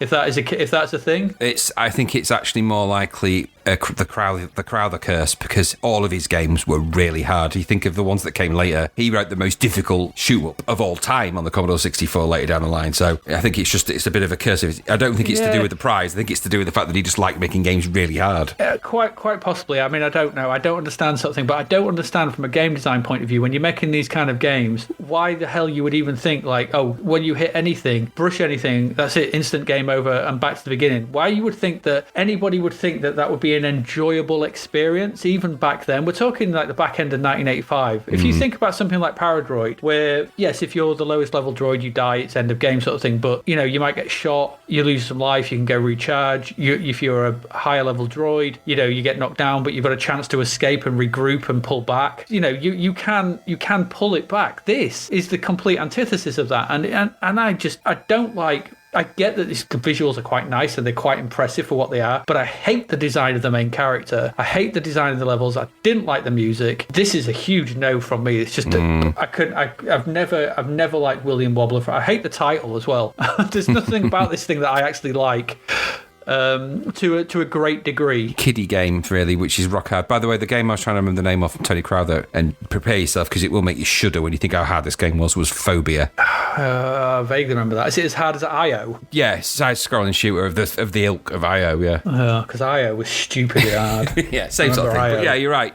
Big wobbly, graphic-y, blocky nonsense, four-colour nonsense. Ugh. I think it's another one of those things sort of thing, which is kind of, looks good in stills. Yeah. Because you're thinking, oh, that's quite impressive sort of thing, but to play is like, God, awful. Yeah, no, not for me. I'm not. Nothing's changed in that. I just really, really didn't like it. I'm sorry if people do sort of thing, but when people finally listen to episode 0 sort of thing, we said our bit in there about Minter because we've not really had any Jeff Minter stuff to sort of look at recently sort of thing. But there's some programmers, sure, they're nice guys and lovely things sort of thing, but I just don't get on with the games. And I'm struggling to think of Crowther games that I actually get on with. The games at this point sort of thing I just think they're just not for me, and that's not a criticism of him, a criticism of the games. Me and those games are not compatible. No, the games he makes get better as he goes along as well. He did Blagger and Killer Ring and all that kind of stuff. I think. Did he do Trap?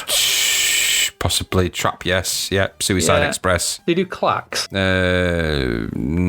Possibly. I'm looking on the list, but I don't see that on there. Kilowatt, Griffin, Blagger, Potty Pigeon, Monty Mole, Son of Blagger, Kettle, those kind of things. Anyway, William Wobbler, no, not for me. Okay, that's fair. Hey, yes it is. Let's move on.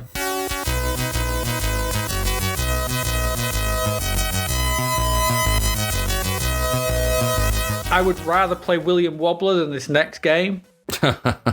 Goodness me. Our next game was £2.99, and you may think, what can be so bad for £2.99? This got 9% in the magazine. And that is 9. Didn't even get into double figures. This is Cops and Robbers.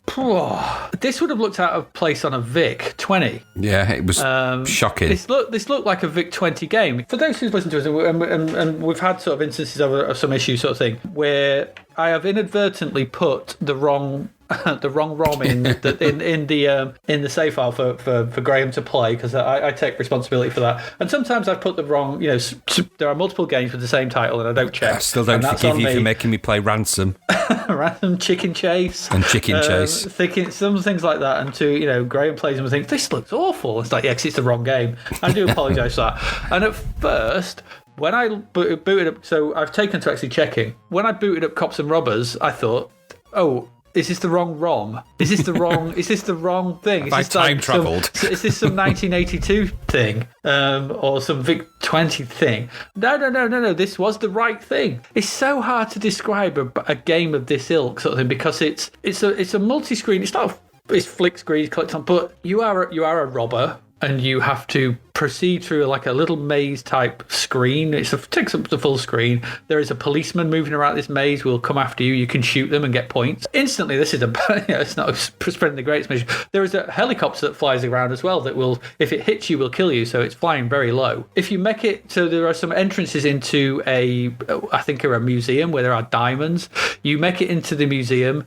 The graphics are a really bad mix of the sprites you're viewing from the top, but the sprites are side on, so it's not sort of 3/4 like a Zelda game or an early Zelda game. They're flat, so it's like a 2D side on platformer thing, but you're viewing it from the top, which is bad, that kind of viewpoint thing. So you go into the museum, more mazes, more police, collect diamonds, move up lifts, collect stuff, die, rubbish. This is awful on every level. I don't know what else to say. What do you have you got? It's terrible. I mean, really, really bad. I don't know. What have you got to say about it? Well, my notes were very short and sweet for this, I can tell you. Yeah, I'm going to read them as I've written them. Absolute utter shit. Crap graphics from 1981. Shit sound and awful, bloody awful crap. Make it stop. My eyes. Oh my God, my eyes.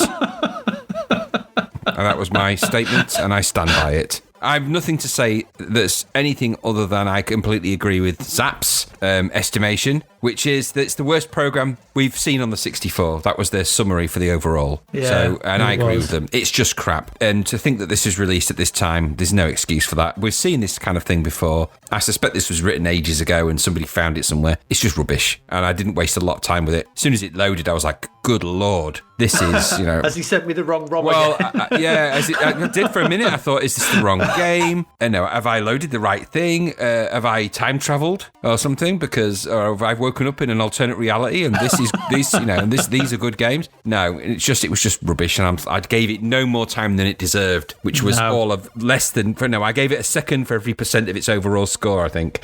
So, and that's more than it deserved for this sort of pile of garbage. Yeah, really, really bad. The only robbing really going on bad. is that people paid over nearly £3 for that. That's the robbers. They should have called the cops when they loaded that up. We weren't particularly positive about it. We thought it was all right sort of thing. But you could go get finders keepers for quid cheaper. Absolutely. It's much better. And Kickstart. You get Kickstart. You can get Kickstart. Yeah, absolutely. Don't buy a game at all. Save that money. Go and buy yourself a can of Coke, some chocolate, some Clatty sweets. You could get a lot of stuff for £3 back in 1985. Exactly. But again, Cans of Coke were like 20p. 10, 15p. This has all the hallmarks of your look what your auntie's bought you for Christmas.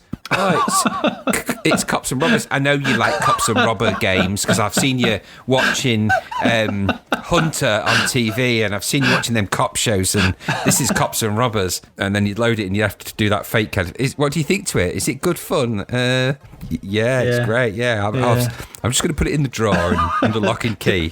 Sunday best. Yeah, I'm saving that for best. I don't want to overload it because that could overload and it could explode. This is Hunter Patrol for Sunday best. Exactly. Yeah, I'm saving it. I'd be ashamed if I got this game in a cracker at Christmas. Yeah. If I popped the cracker, that tape fell out, I'd throw it in the bin and make sure it was burned to death. Burn it with fire. My final comment on this was Cops and Nobbers. Yeah, absolutely. Who made this game? Who made that? You can't tell me that somebody out there made that. I don't know. Let's move on. They It's made rubbish. that game. Somebody did that. We spent more time on talking about it than we did playing it, so let's move on. Yes, Crap. should have Don't play reviewed Cops it and in 9 Robbers. seconds. Yeah, we should have, yes. We could have done. Garbage. Let's move on to our final game that we'll look at in depth for this month. And finally, yes, we're going to end on I think we're ending on a bit of a high, maybe. Karateka. Yes. Graham, tell us about Karateka. Karateka is a kind of a cinematic story-driven game, and it is that.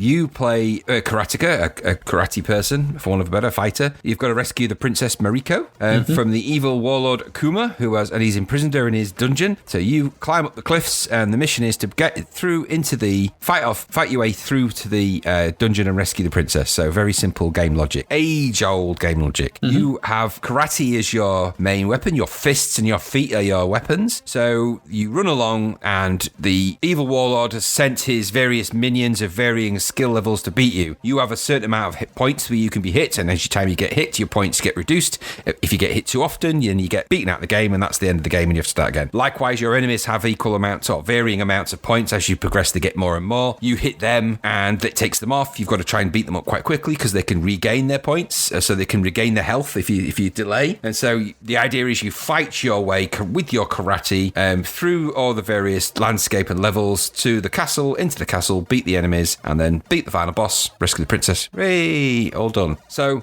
This is Jordan Mechner wrote this game. So this is the same chap that later brought the world Prince of Persia. Yes, you can did, yeah. see the early Prince of Persia heritage in the kind of animation style of the main sprite, the way he runs, the way the animations are very poised. The game is slow, and you have to accept that when you play it. So this game runs slow, and I think if anything is going to mar your enjoyment of this game, it's the speed of the game, because it is painfully slow. The animations are very deliberate. They're very slow. The enemies are kind of relentless in that as soon as you beat one, you move more towards the palace, and then another enemy runs in and you got to fight that one, and they're just you're continuously fighting your way. So it's a fighting game, but it is slow, and that's really my only criticism of it.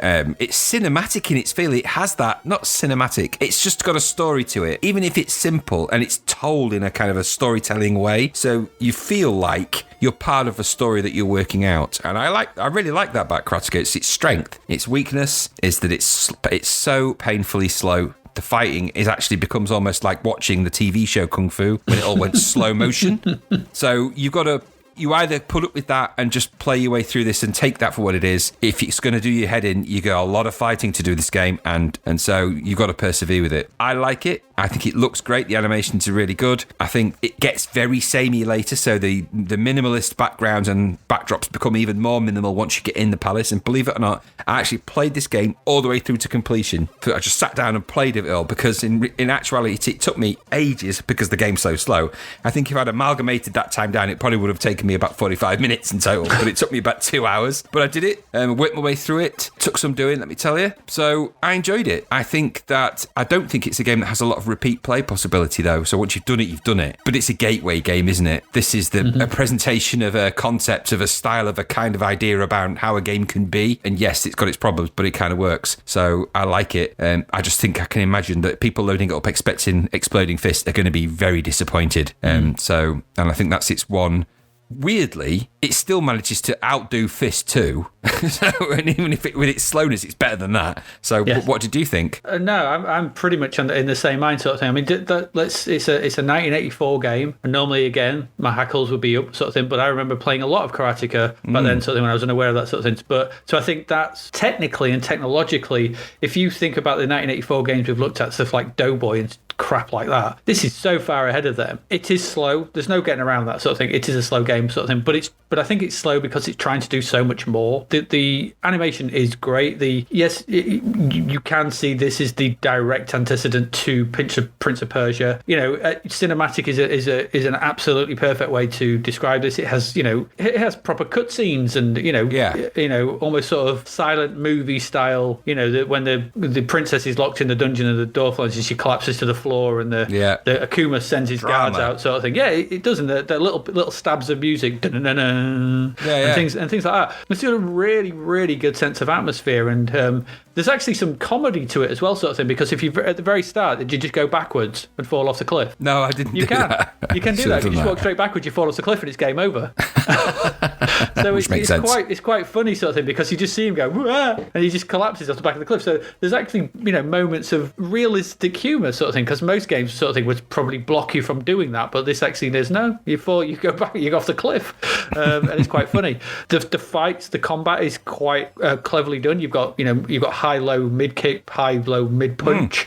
You can do punch. You can back up and push forward. There's a great idea sort of thing in the fact you've got running, so you want to be running sort of thing, but you need to be stopping quite early, because if you run into someone and they punch you while you're running, it's instant death, which is you don't want to get that. You've got to have your defense up, right? Yeah, you've got to be ready for them. If someone catches you unaware sort of thing, you're instantly done. You can bow to people and things like that at the start of fight. There's a lot to this game sort of thing. There's a lot to like. Those sprites, the actual character within those sprites is really nice. Visually, this is a real step up from a lot of stuff we look at even now. There's a lot to like in this game. I see what you say. It does get a bit samey, but this is a really unusual game for this period, in what it's trying to do, and that's probably Mechner, who's clearly has a vision for what he thinks a video game can be, that you will see in Prince of Persia. He came back to do the Prince of Persia Sands of Time on Xbox GameCube. I could be wrong, I don't know, I'm not sure he did sort of thing.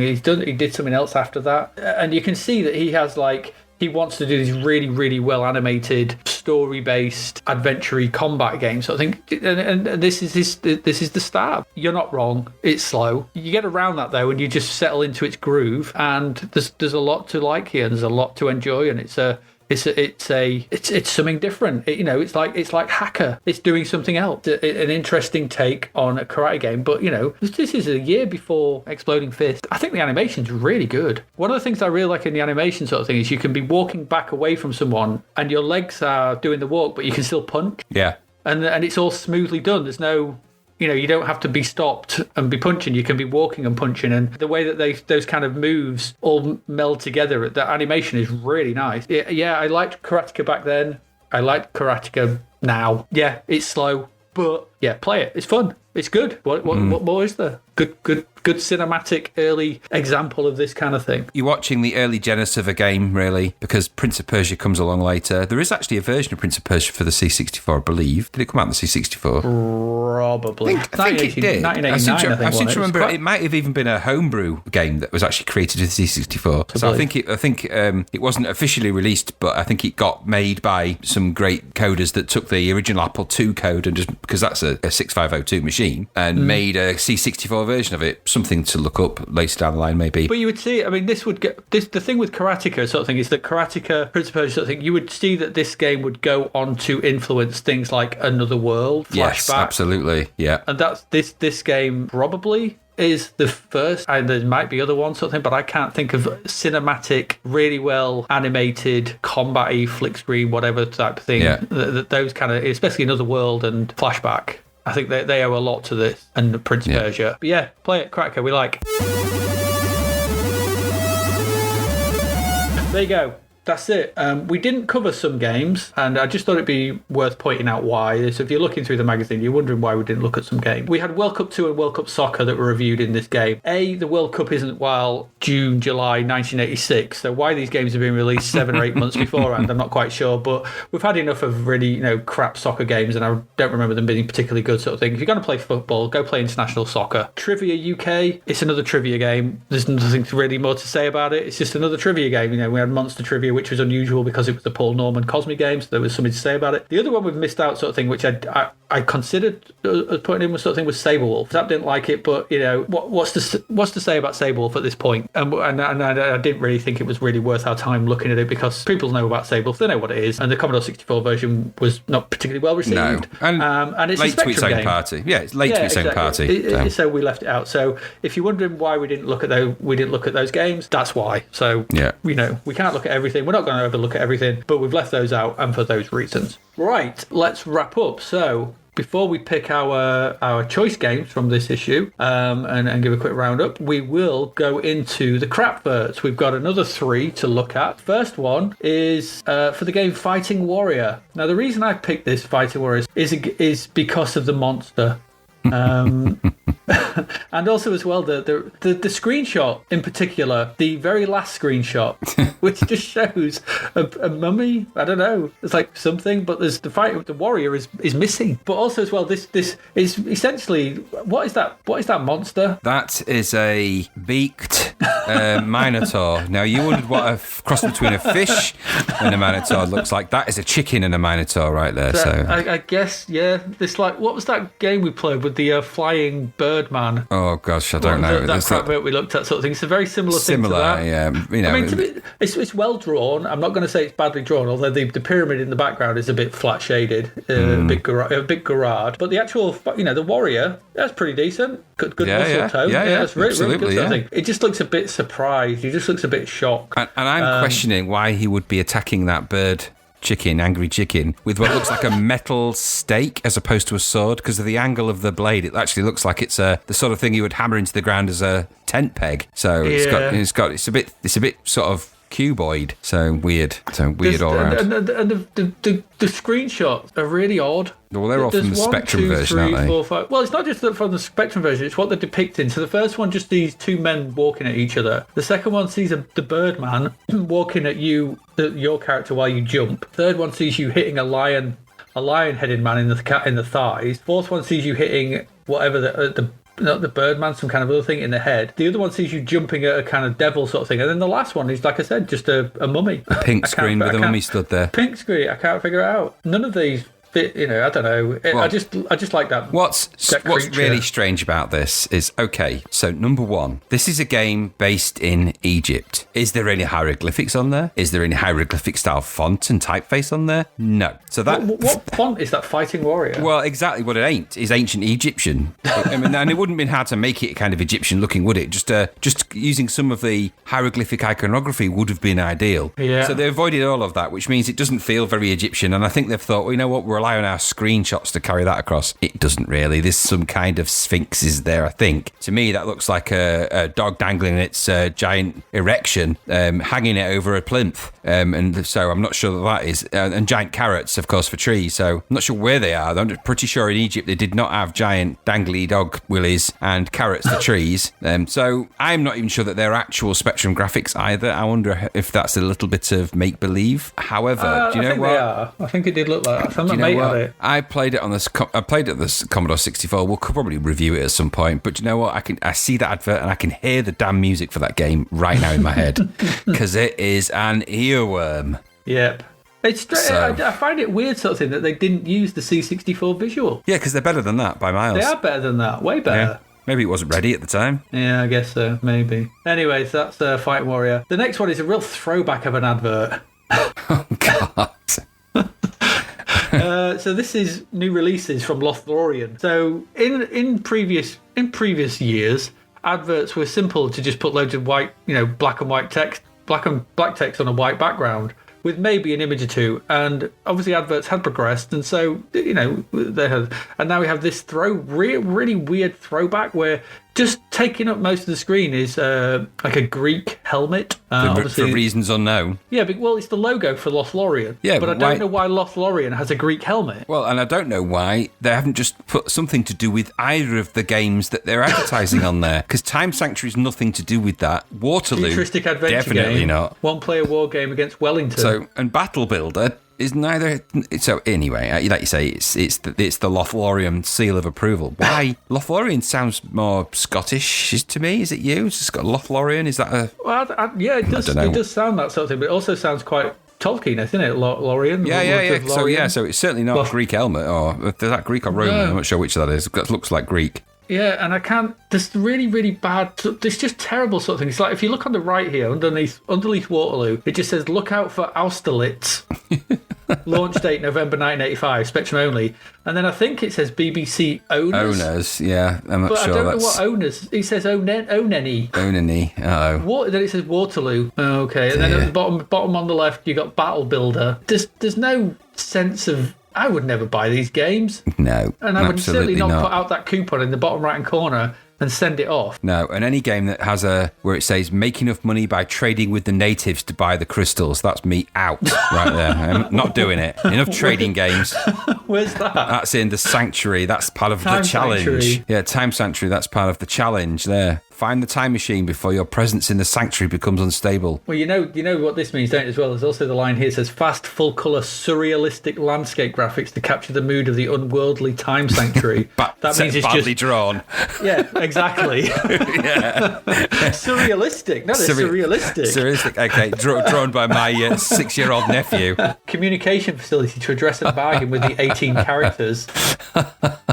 Yeah, it's not inspiring, is it? That there's just from a typeset point of view, that's just a nightmare. Yeah, no, I've done professional typesetting for a newspaper back in the day, and that's my idea of hell on that screen. Because you've got the top two. You've got on the left of the helmet, you've got Time Sanctuary. On the right of the helmet, you have Waterloo. Both of them for the Spectrum 48K, which is fair enough. But Waterloo Spectrum 48K is aligned with Waterloo for Spectrum 48K for the Time Sanctuary is not aligned. It's off to the right. I don't understand it. One of my pet hates in adverts of this type, and it's a strange thing, I'll grant you, but one of my pet hates is if you don't align your bullet points. Oh, yeah. That really winds me up. So don't align them on the left-hand side of this and then have them curve around the side of a helmet for convenience on the right. Don't use bullet points if you're going to do that. You don't need them. You don't have to have them. You don't need to do that. So, no. Everything about this makes me... I'm starting to get angry looking at it. Yeah, because in this top part as well, on Waterloo, with the bullet point, everything is indented.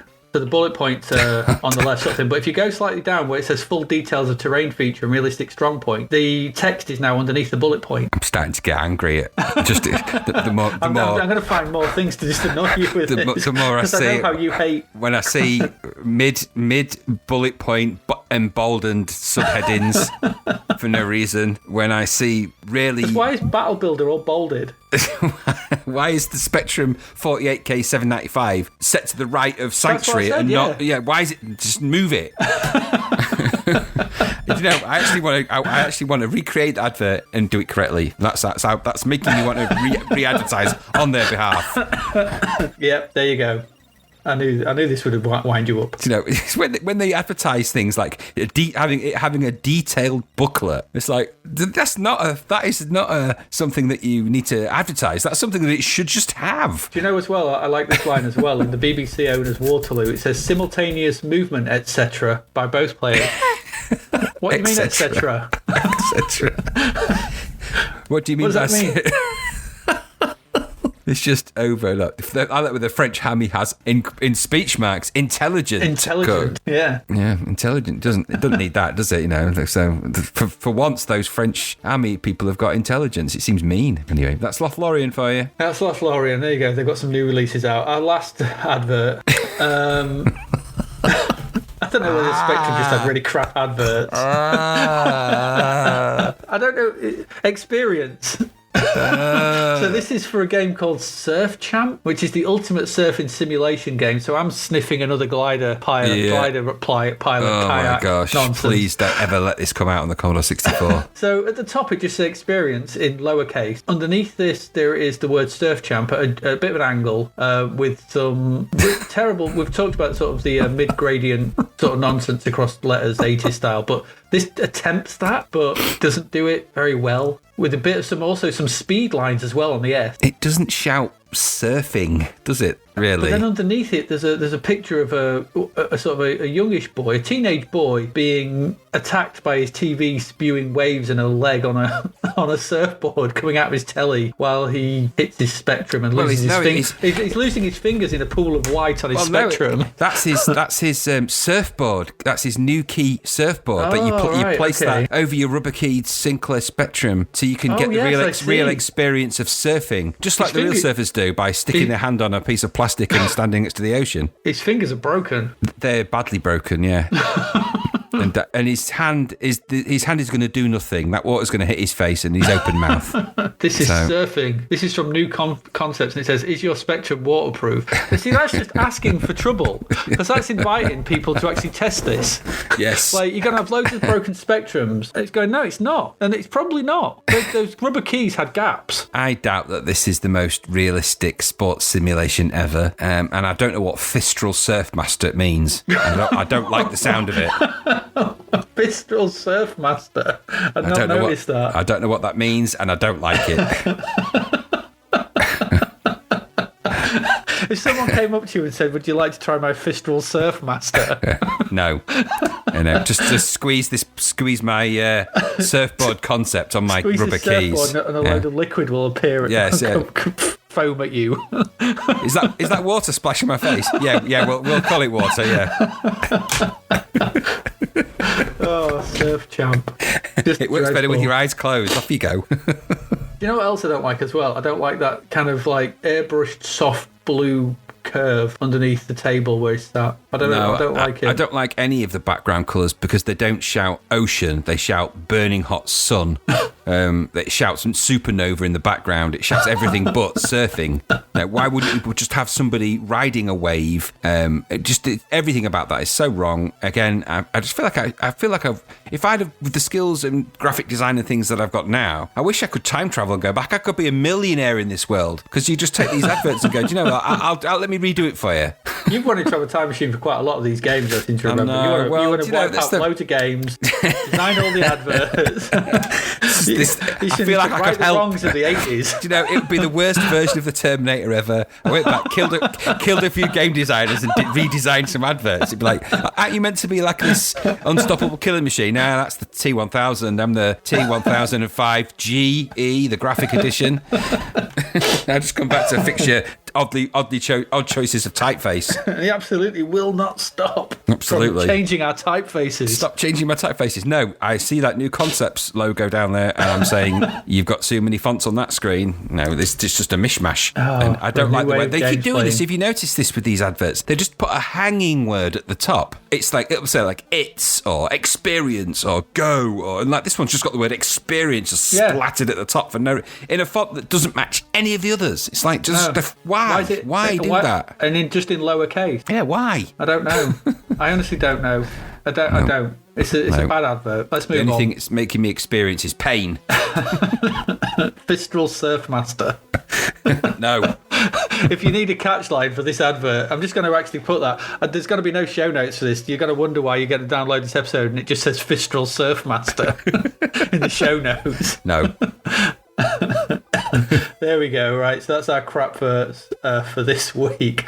Let's round up. Let's look at the charts. Now, there's interesting this sort of thing because there were interesting to me. There were charts in both Commodore Snoozer and CMVG for the Commodore 64, and they're both different, which makes me question where they were getting this data from for these charts. I can only assume there were different points, so I really should have noticed which was which, actually. But actually, no, the first one is CMVG. So CMVG has Summer Games 2 at number 1, Sky Fox, Beachhead 2, Exploding Fist, Now Games. Don't remember that. Some compilation, obviously. Baron McGuigan's World...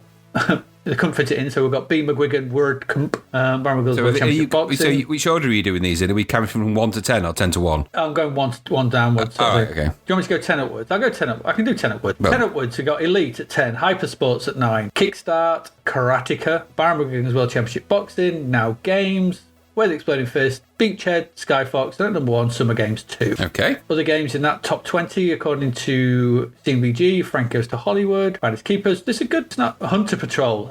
15. Be gone. Yeah, indeed. All right, but in Commodore User, at number 10 is Wizardry, which is nowhere to be seen in the CMVG stuff. Now Games is 9, Black Witch, which is at 17, Beachhead 2, Karateka, Baron McGuigan, Where the Exploding Fist, Sky Fox, Summer Games 2. A new in at number 1 is Frank Bruno's Boxing. Something strange about that because some of these games weren't even out at this time. That's what I'm thinking. This is such a strange thing. I mean, they could be released at different points of the month. I understand that. Different time sort of thing. But it's just weird that they're both November issues with completely different chart. Yeah. The whole point is that we're going to get to Frank Bruno's Boxing soon. Yeah, we are, yeah. Goodness. Which is going to be a discussion. Parador is in at 17, according to Commodore User. There you go. Terra Molinos at number 20. Oh, goodness me, no. That's bad, isn't it? Right. Okay, so before we pick our games of this issue, what we got to look forward to in the next issue, Ace. Remember that was okay. We have a Minter game. Battleix, a Minter game? I think so. It is, isn't it? Might be. Black Witch, which is the sequel to Entomb. Crazy Comets. Remake of the arcade, Mad Planets. Yeah, Hubbard Classic as well, if I remember rightly. Yeah, very much so. We'll probably... Electrosound is the gold medal, but Electrosound is a sound composing thing, and it's like a music program, so we probably won't look at that. We do have Frank Bruno's Boxing. Oh my gosh. Rupert and the Ice Palace is there. Scarabaeus. So that could be quite interesting. We'll actually look at Spy's Demise and Spy Strikes Back. Those oh my gosh. Those like Top of the Copper. I'm not holding out a lot of hope for that. What, Top of the Copper? Well, we had to hopefully we're better than Cops and Robbers. Exactly. Who Dares Wins 2? Oh, now that is a classic. Yep. Zed. I seem to remember Zed being okay. Okay. You know, some other bits and bobs. So something called Zyto, which I have no clue about. Is Terra Molinos, is that a sequel to Everyone's a Wally? No, I think Terra Molinos is a text-based adventure. I wonder, for some reason I connect the two in my mind. It's probably for no reason at all. I think it's a text-based adventure because if you look where they come in the magazine, you've got The Magician's Ball, Never-Ending Story, Secret Diary of Adrian Mole, and that all in the same part, same as Ulysses. Those stuff we won't be looking at. Some spicy meatballs in that dish. There is, so that's more stuff. So you've got that to come next week. So let's just wrap up with our games, our choices. Go on, you can have the obvious one. Well, Paradroid obviously has to go in the list. because it just does. I believe so. So what else? Well, I'm going to put in Young Lady Chatterley 2. Is that a game? It is now. You have to waggle the joystick a lot for that one, I bet. Absolutely. No, I'm going to put in Winter Games 2. Okay, yeah. Sorry, Winter Games. Young Lady Chatterley 2 is on my mind.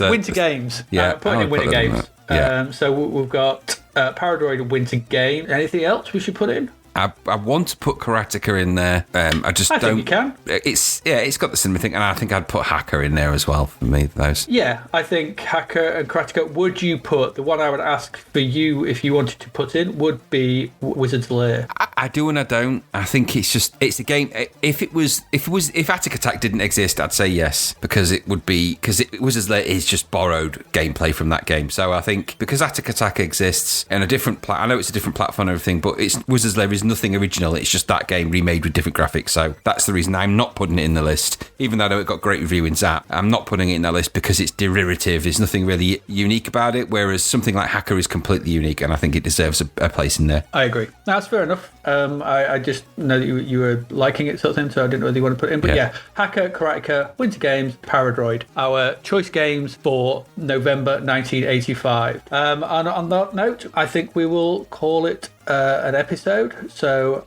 thank you very much for listening. Where can people find us? If people do want to find us on the internet, where can they find us? What do you think? So you can find us on Twitter and at Zapped to the, because Zapped to the Past wouldn't fit. So it's just at Zapped to the, all one word. You can find us on Facebook.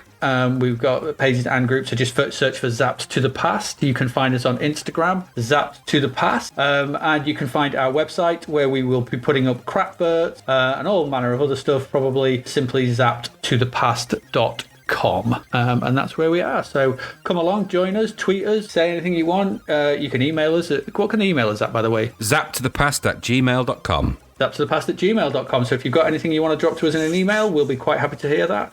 And so there you are. I've been Adrian Mills. I have been Graham Raddings. And you've been listening to Zapped to the Past. We'll see you next week.